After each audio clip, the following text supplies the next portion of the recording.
मंगलम भगवान वीरो मंगलम गौतमो गणी मंगलम कुंद कुंदार्यो जैन धर्मोस्तु मंगलम सर्वमंगल मांगल्यम सर्वकल्याणकारकम प्रधानां सर्वधर्माणां जैनम जयतु शासनम। एक प्रश्न हमने जो श्रृंखला सीरीज चालू की है उसमें आज हमारा तीसरा प्रश्न है और तीसरा प्रश्न है संसार चलाने वाला कौन, अर्थात संसार चलाने वाला कौन है, संसार का संचालन कौन कर रहा है। एक बहुत सामान्य प्रश्न है कि संसार चलाने वाला कौन है, पर वह सामान्य प्रश्न कहीं ना कहीं हमारी आकुलता का कारण भी बनता है, दुख का कारण भी बनता है। इसलिए संसार चलाने वाला कौन है, हम आज इस विषय पर आगम के आधार से चर्चा करेंगे। जैन दर्शन के अनुसार आचार्यों ने जो जिनेंद्र देव की वाणी सुनी, अनुभव किया, उसको आगम प्रमाण से और तर्क प्रमाण से ये बताया है। एक लाइन में हम कहें तो संसार को चलाने वाला कोई नहीं है, संसार की व्यवस्था जो है स्वतंत्र चल रही है। हम इसी बात को डिटेल में समझ सकते हैं कि संसार को कोई चलाने वाला नहीं है तो फिर संसार कैसे चलता है, क्यों चल रहा है। सबसे पहली बात तो ये है कि हमें आखिरकार इस बात की आवश्यकता क्या है, यह हम इस बात पर जोर क्यों डालें, हमें ऐसा विचार क्यों लाए कि संसार को चलाने वाला कोई है, कोई हो सकता है, किसी ने चलाया है, कोई मिटाएगा, कोई बनाएगा। सबसे पहले तो इससे कोई हमें लाभ प्राप्त नहीं होता है, कोई प्रॉफिट नहीं हमें इससे कि संसार चलाने वाला कोई है और हमारा कुछ करेगा। इसलिए इससे कोई बहुत बड़ा लाभ प्राप्ति की कोई इसमें संभावना नहीं है। मुख्य बात यह है कि हम स्वयं स्वतंत्र रहना चाहते हैं, हम किसी के पराधीन नहीं होना चाहते हैं। हम हमेशा कल्पना करते हैं कि साहब हम स्वतंत्र रहें, हम किसी के अधीन नहीं रहें। हम ये कल्पनाएं हम स्वयं के लिए करते हैं। जब हम स्वयं के लिए ये कल्पना करते हैं तो फिर दूसरे के लिए ये कल्पना कैसे की जा सकती है कि वह पराधीन रहे, वह चाहे जीव द्रव्य हो या अन्य द्रव्य जिसकी हम चर्चा करने वाले हों। तो जब हम किसी के पराधीन नहीं रहना चाहते हैं तो हम किसी अन्य को भी पराधीन रखने का विचार क्यों रखें, हम उसको अपने अधीन रखने का, हम उसको बंधन में रखने का विचार हम क्यों करें। इसलिए प्रत्येक द्रव्य स्वतंत्र है। यह सिद्धांत वाक्य भी है, सामान्य वाक्य भी है और विशेष वाक्य भी है कि प्रत्येक द्रव्य स्वतंत्र है और उस प्रत्येक द्रव्य की स्वतंत्रता में किसी को कभी कोई बाधा उत्पन्न नहीं हुई द्रव्य संबंधी के साथ। फिर प्रश्न खड़ा क्यों हुआ? देखिए, आप सिंपल सी बात समझिए कि जल का स्वभाव ठंडा है और अग्नि का स्वभाव गर्म है। ये उनके स्वभाव हैं, समस्या उनके स्वभाव की नहीं है, समस्या हमारी है कि हम अग्नि के स्वभाव को गर्म स्वीकार करते हैं कि नहीं करते हैं, या कोई हम बीच का रास्ता निकालना चाहते हैं कि गर्मी जो अग्नि है वह गर्म भी होती है, ठंडी भी होती है, जल ठंडा भी होता है, गर्म भी होता है। वस्तु स्थिति ऐसी नहीं है। ये मान्यताएं हो सकती हैं, वस्तु का स्वभाव नहीं हो सकता है, क्योंकि वस्तु का स्वभाव ऐसा पराधीनता का नहीं है। तो संसार को चलाने वाला कोई नहीं, संसार स्वतः परिणमन हो रहा है, प्रत्येक द्रव्य रूप में परिणमन हो रहा है। आप कल्पना कीजिए कि अग्नि में से उष्णता चली जाए, मतलब उसमें से गर्मी चली जाए, तो आप समझ सकते हैं जगत का क्या हाल होने वाला है। अग्नि की गर्मी नहीं रहे, प्रलय आ जाएगा जगत में। आप भोजन कैसे करेंगे, अन्य बहुत सारे कार्य होते हैं, वो काम कैसे होंगे। अग्नि में से उष्णता जाना असंभव है।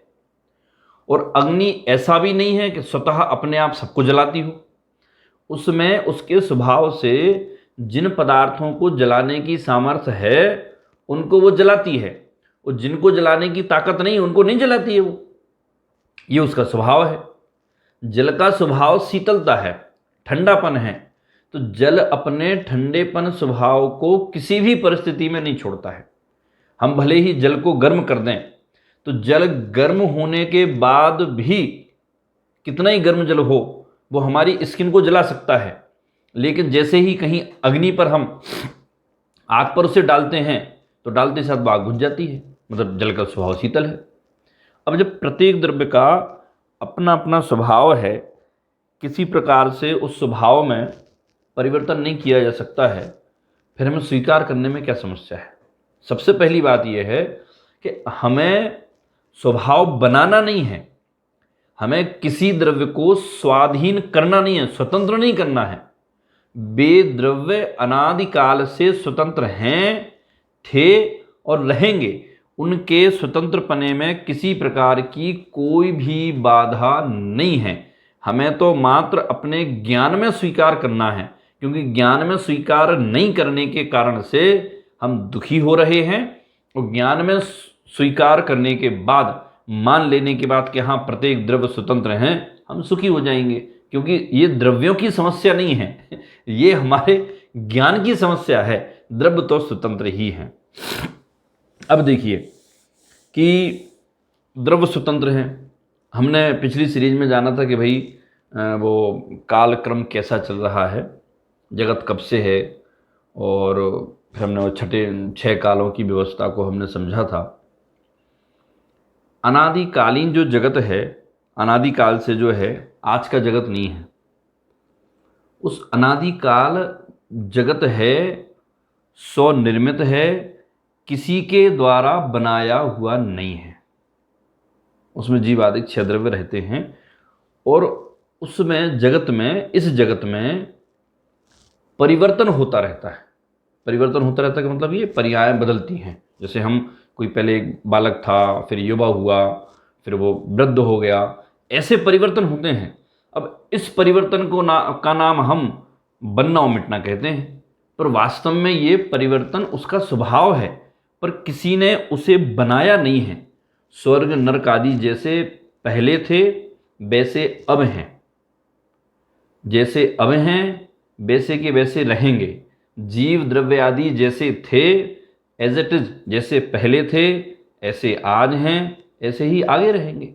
उनकी स्वतंत्रता स्वीकार करने में किसी प्रकार से कोई समस्या नहीं आती है। देखिए, जब हम द्रव्य को स्वतंत्र स्वीकार करेंगे तब तो कोई समस्या नहीं है, लेकिन पराधीन मानने में बहुत समस्या है। जैसे आप समझिए उदाहरण के माध्यम से, सरलता से, कि यदि हम ऐसी व्यवस्था बना दें कि भाई मोहल्ले से ले लें कि एक मोहल्ले वाले हैं, एक सोसाइटी वाले हैं, उस सुबह उठ करके उन सबको एक दूसरे का मुंह धोना है, कुछ भी नहीं करना, बस मैं आपका मुंह धुलाऊंगा, आप मेरा मुंह धुलाना, वो उसके धुलाएंगे, ये काम करना है। अब आप सोचिए कि यदि केवल मुंह धुलाने की व्यवस्था बनाना पड़े तो कितना कठिन काम है। पहले ये डिसाइड करना कि घर वाले के धुलाएंगे कि मोहल्ले में धुलाएंगे, कौन किसके धुलाएगा, किसका नहीं धुलाएगा मुंह, बहुत सारी समस्याएं खड़ी होंगी, तो भी व्यवस्था बन नहीं सकती है। बनाएंगे तो बहुत समय तक चल नहीं सकती है, और फिर सबसे बड़ी बात, उसकी आवश्यकता नहीं है, क्योंकि सब अपना स्वयं का मुंह धो सकते हैं। सारी दुनिया में जितने लोग हैं, 700-800 करोड़ लोग हैं, सब अपना मुंह धोते हैं। कहीं किसी ने कभी कोई प्रश्न नहीं किया कि साहब ऐसी व्यवस्था कैसे बन रही है, क्योंकि सब अपने अपने स्वतंत्रता से सब काम कर रहे हैं, इसलिए वो व्यवस्था में कोई व्यवधान पैदा नहीं हुआ। लेकिन यदि मान लीजिए घर में कोई एक मरीज है, या हॉस्पिटल में जो पेशेंट रहते हैं, उनको देखने के लिए, एक एक मरीज को देखने के लिए 2-3 नर्सें, 1-2 डॉक्टर और वार्ड बॉय जो लगे होते हैं, कितनी सारी व्यवस्था बनानी पड़ती है। उसमें घर में कोई बीमार हो जावे तो बीमार व्यक्ति भी ये चाहता है कि मैं जल्दी ठीक हो जाऊं, और जो उसकी सेवा करने वाले हैं वे भी चाहते हैं कि आप ठीक हो जाओ, क्योंकि वे सब परतंत्रता का अनुभव करते हैं। वह चाहता है बीमार व्यक्ति कि नहीं, मैं जल्दी से सही हो जाऊं, मैं जल्दी सही होकर के और मैं अपने हिसाब से जो मुझे मुंह धोना, नहाना धोना आदि करना है वो मैं करूं।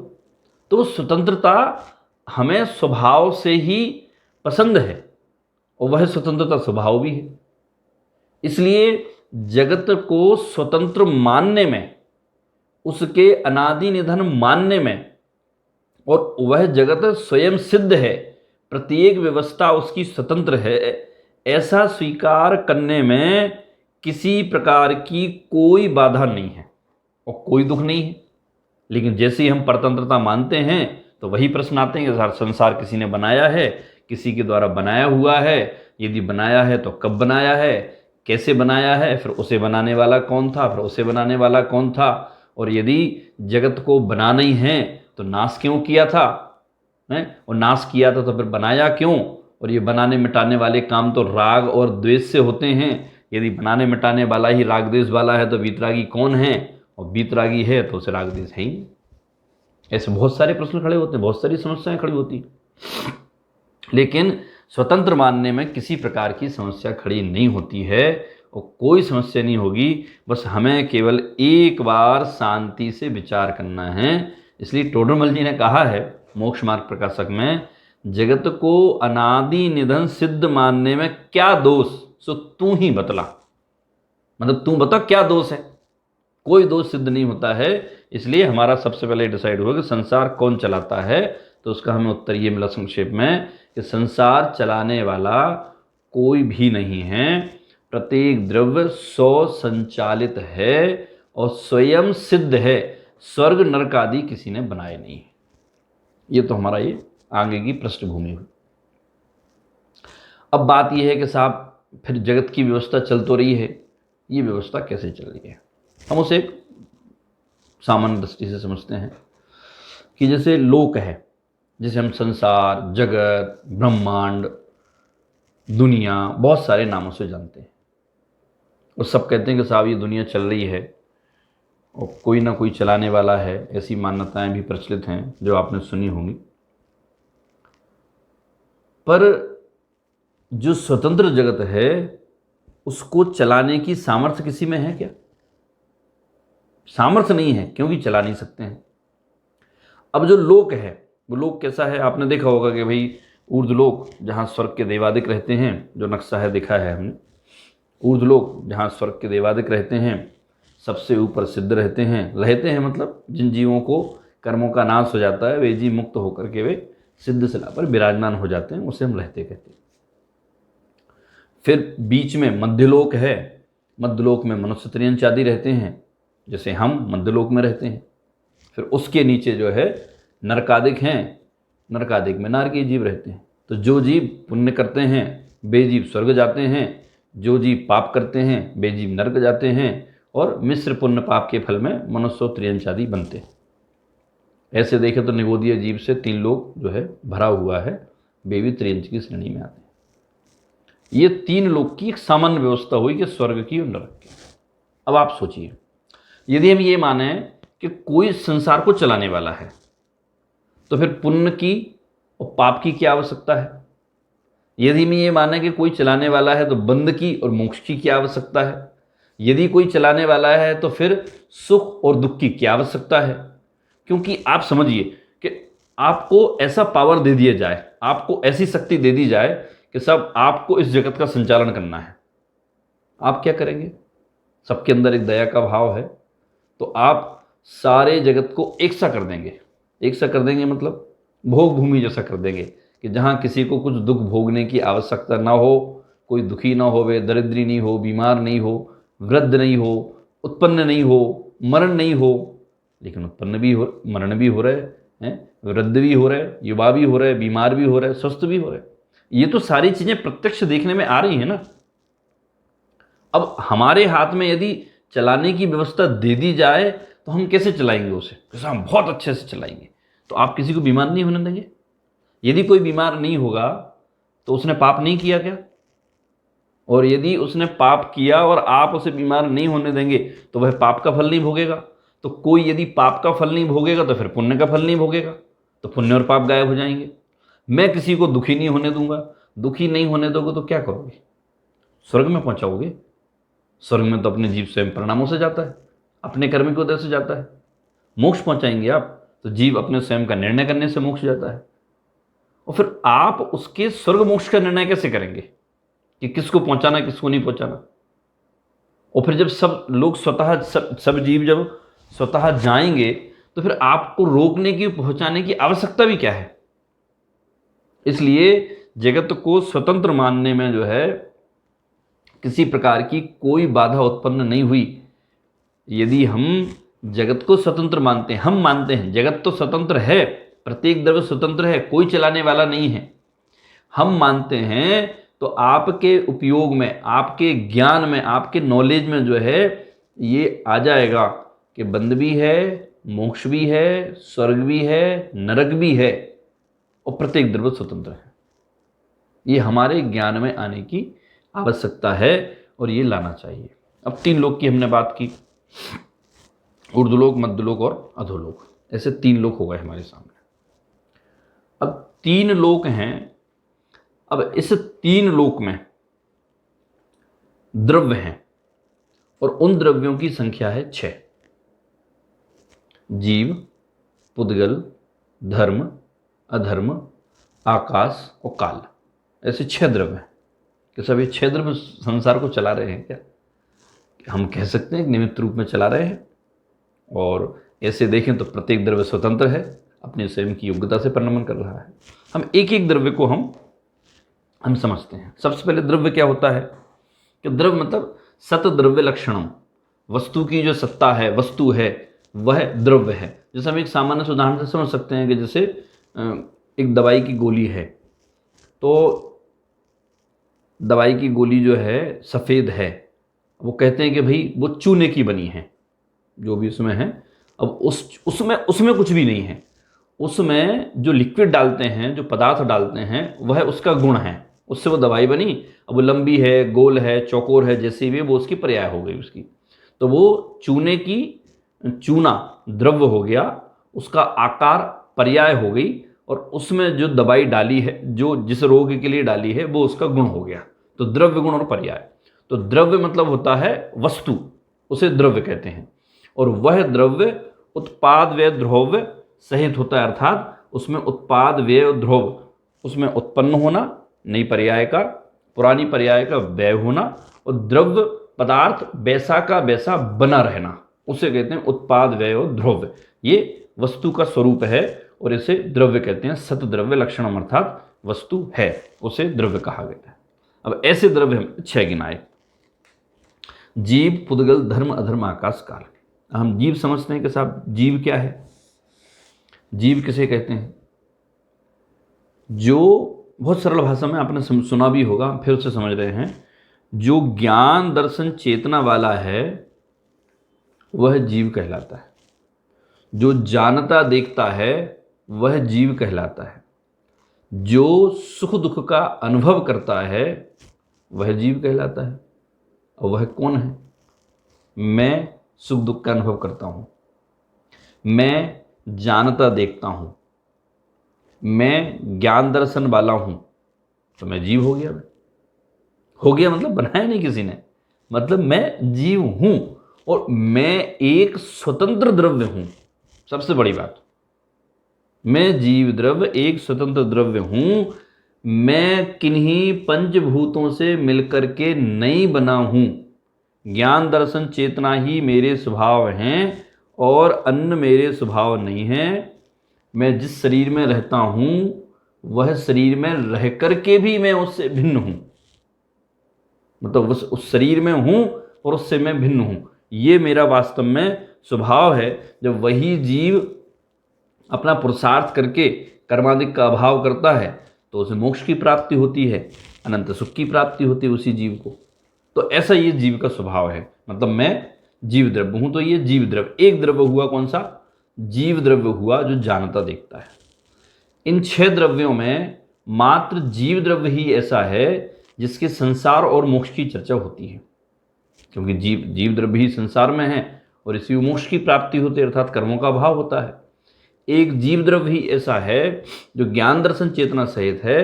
बाकी 5 द्रव्य अजीव द्रव्य कहे गए हैं, वे जीव द्रव्य नहीं है। जीव द्रव्य एक ही है, ज्ञान दर्शन चेतना जीव द्रव्य में पाए जाते हैं। पुद्गल, धर्म, अधर्म, आकाश, काल, इनमें ज्ञान दर्शन चेतना का भाव है। इनमें जो है चेतनापना, ज्ञानपना नहीं पाया जाता, इसलिए इनके संसार और मोक्ष का भी सवाल नहीं है इन द्रव्यों का। अब समझिए आप, जीव द्रव्य हो गया। अब पुद्गल द्रव्य। पुद्गल द्रव्य किसे कहते हैं? ये रूमाल है, ये पुद्गल है। ये घड़ी है, ये पुद्गल है। ये पीछे जो दिखाई दे रहा है ये सब पुद्गल है। ये शरीर, ये पुद्गल है। पुद्गल मतलब जो सड़न गलन स्वभाव वाला हो, जो जिसके परमाणु मिलते हों बिछड़ते हों, वह ऐसे स्वभाव वाला है, वह कहलाता है पुद्गल। अब पुद्गल का सबसे छोटा अंश होता है परमाणु, और फिर उसके एक परमाणु से दो परमाणु से मिल करके उससे ज़्यादा जो परमाणु मिलते हैं उसे हम स्कंद के नाम से जानते हैं। तो ये रूमाल भी स्कंद है, पर्वत भी स्कंद है, और ये पुद्गल है। और इसका स्वभाव है स्पर्श, रस, गंध और वर्ण। अब आप देखिए कि पुद्गल का स्वभाव स्पर्श, रस, गंध, वर्ण है, और वह अपने स्वभाव में एकदम परफेक्ट है। जैसे आप समझिए कि आपको मिर्च खाने को दी और आप सोचें कि साहब ये वाली मिर्च जो है ना मीठी होगी, और आप उसे खा जाएं, और फिर बहुत तेज मिर्च लगे और आप कहें साहब मेरा तो भरोसे उठ गया, मैं समझता था ये मिर्ची मीठी होगी, ये तो बहुत तेज निकली, तीखी निकली। भाई साहब उसका स्वभाव ही तीखापन है। आप यदि भूल से शक्कर की जगह, बूरे की जगह आप यदि नमक डाल लेते हैं तो वह बूरे की जगह नमक डालना आपका जो है खारापन ही पैदा करेगा, मीठापन पैदा नहीं करेगा। आपके सोचने से कुछ नहीं होगा। तो वो पुद्गल में भी अपने अपने स्वभाव हैं। पुद्गल एक ही है, पर पुद्गल में स्पर्श, रसगंध, वर्ण है। तो जिस पुद्गल का जिस संयोग से जो स्वभाव है वह उस रूप में काम करता है, अन्य रूप में काम नहीं करता है। जैसे आपने दूध में चीनी डाली, इलायची डाली, काली मिर्च डाली, जो भी डाला आपने, तो सबका स्वाद आपको अलग अलग क्यों आया? क्योंकि वे अलग अलग थे। तो पुद्गल हो गया स्पर्श, रस, गंध, वर्ण, ये स्वभाव वाला हो गया, पुद्गल द्रव्य हो गया ये। और यह पुद्गल द्रव्य एकदम स्वतंत्र काम करता है, इसकी स्वतंत्र सत्ता है। हम शरीर के साथ में हैं, शरीर अपना अलग काम कर रहा है, मैं अपना अलग काम कर रहा हूँ। कैसे साहब? देखो आप भोजन किया हमने, तो भोजन करने तक का विकल्प हमारा हो सकता है कि सब कहाँ से भोजन की सामग्री लाना है, कहाँ से हमें जो है आटा, गेहूँ, दाल, चावल लाना है, और फिर बना करके हमें ग्रास ग्रहण करना है, मुंह में रखने तक का कदाचित विकल्प हमारा है। उसके बाद क्या हुआ? भोजन का अंदर गया तो उसके पचने की क्रिया हुई, पच करके उसका रक्त बनना था, जो बनना था वो सब बना, और बन करके उसने अपना काम किया। हमें कभी जानने की ऐसी जिज्ञासा भी नहीं हुई, और जिज्ञासा भी हुई तो जानने का काम ही नहीं है, क्योंकि वो अपना काम उसने कर लिया पूरा। उसको जिस जिस रूप में जैसा परिवर्तन होना था वैसा कर लिया। तो जैसे इस भोजन के करने के बाद सारी क्रिया स्वतः हो रही है, ऐसे पुद्गल का परिणमन, प्रत्येक पुद्गल का परिणमन एकदम स्वतंत्र हो रहा है, उसमें रंच मात्र भी पराधीनता नहीं है। ये हमें स्वीकार करना पड़ेगा ये पुद्गल द्रव्य में। तो पुद्गल द्रव्य का अपना काम है, और पुद्गल द्रव्य में स्वतंत्र रूप से, मैं इसे क्यों समझा रहा हूँ, मैं इसे बताऊंगा कि पुद्गल द्रव्य आदि की हमने क्यों स्वतंत्रता हम समझ रहे हैं। तो ये पुद्गल द्रव्य की स्वतंत्रता हुई।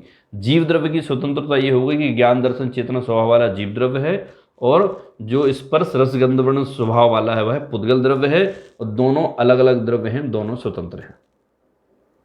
अब तीसरी, साहब मैं चलता हूँ, जैसे यह हाथ चला, फिर ये ठहरा, तो चलना और ठहरना हो रहा है, इसको कौन कराता है?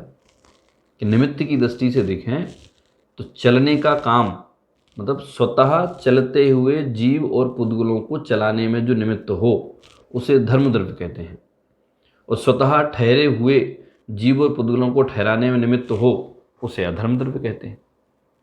तो जो धर्म द्रव्य है, जो अधर्म द्रव्य है, ये ठहरे हुए जीवों को ठहराते हैं और चलते हुए जीवों को चलाते हैं। तो इनका परिणमन भी स्वतंत्र है, धर्म द्रव्य अधर्म द्रव्य का, और जीव पुद्गल का परिणमन है ये भी स्वतंत्र है, दोनों में बाधा नहीं है। अब निमित्त रूप में चलाते और ठहराते हैं। जैसे मछली जल के अंदर है, मछली जल के अंदर है, मछली स्वतंत्र चलती है पर जल से बाहर नहीं जा सकती। ऐसे जीव और पुद्गल स्वतंत्र द्रव्य हैं, धर्म द्रव्य अधर्म द्रव्य स्वतंत्र द्रव्य हैं, परंतु जीव और पुद्गल लोक के बाहर नहीं जा सकते। आकाश के दो भेद हुए, एक लोकाकाश एक लोकाकाश और एक अलोकाकाश। लोकाकाश मतलब जिसमें जीव पुद्गल आदि रहते हैं, 6 द्रव्य जहाँ रहते हैं, वह लोकाकाश है, और उसके बाद जो है अनंत आकाश वह अलोकाकाश कहलाता है। तो आकाश सर्वद्रव्यों को रहने का निमित्त रूप में स्थान देता है। वास्तव में तो सब द्रव्य अपने अपने में रहते हैं, पर वह निमित्त रूप में आकाश द्रव्य जो रहने का स्थान देता है वह आकाश द्रव्य है। और काल द्रव्य से तो सब परिचित हैं कि जो परिणमन करता है, घड़ी घंटा आदि है, वर्ष आदि हैं, ये व्यवहार काल कहलाते हैं। और जो वास्तव में एक सूक्ष्म द्रव्य रूप में परिवर्तन करता है वह काल द्रव्य कहलाता है। जो सूक्ष्म रूप में परिवर्तन करे वह काल द्रव्य है। उस काल द्रव्य की सबसे छोटी इकाई है एक समय, उससे छोटी इकाई नहीं होती है। एक समय का मतलब क्या हुआ कि ये मैंने ऐसे उंगली उठाई तो ये एक समय नहीं है, ये इसमें तो असंख्यात समय हुआ है।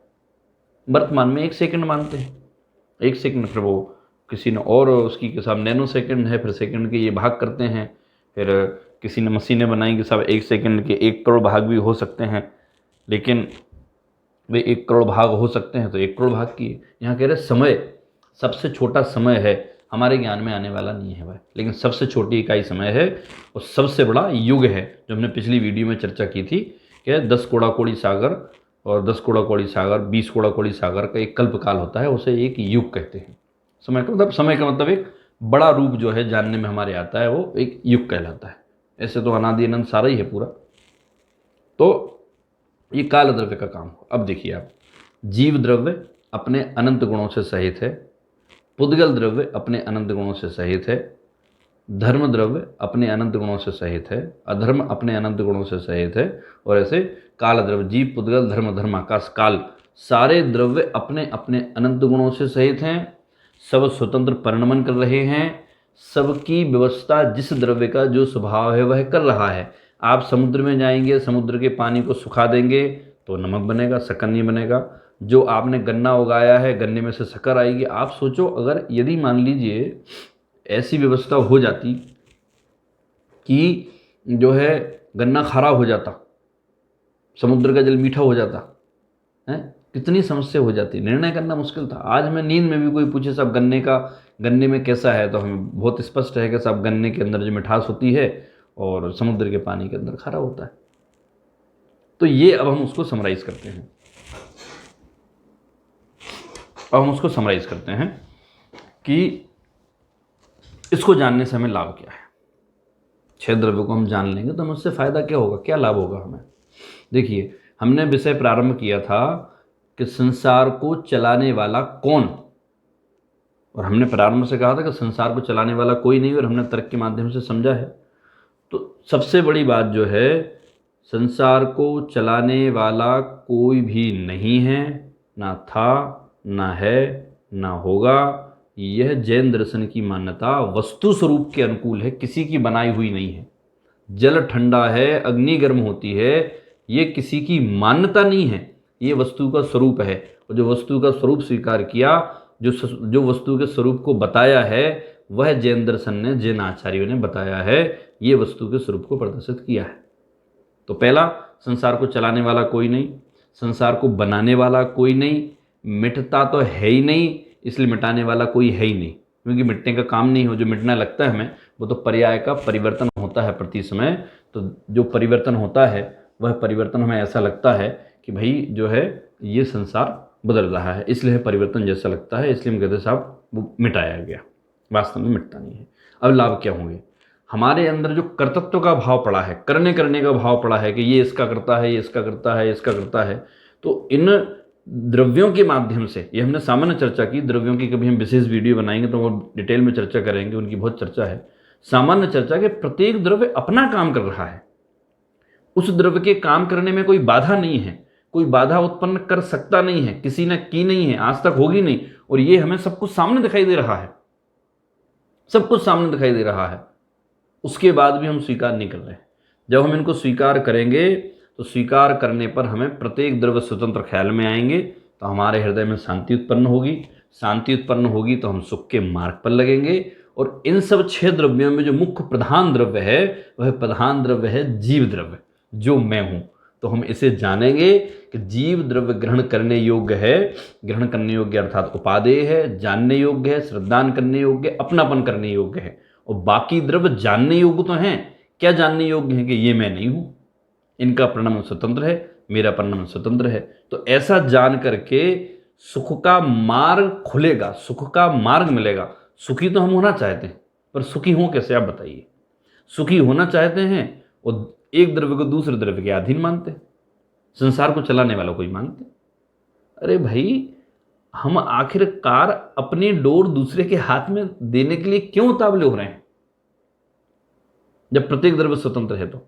इसलिए हम ये निर्णय करें, हम उसको समझें, आप शांति से और विचार करें। मैंने तो आगम के आधार से कहा ही है, आप भी शांति से विचार करना कि यदि संसार को कोई चलाने वाला है तो कितनी सारी समस्याएं आएंगी, लेकिन स्वतंत्रता स्वीकार करने में, जैसा कि आचार्य ने कहा है, यदि हम वस्तु स्वरूप को स्वतंत्र स्वीकार करते हैं, स्वतंत्र तो है, हमारे स्वीकार करने में बाधा है, हम उसे स्वीकार करते हैं तो उसमें किसी प्रकार की कोई भी बाधा उत्पन्न होने वाली नहीं है। इसलिए आप लोग विचार करें, चिंतन करें कि वास्तव में संसार को चलाने वाला कौन है।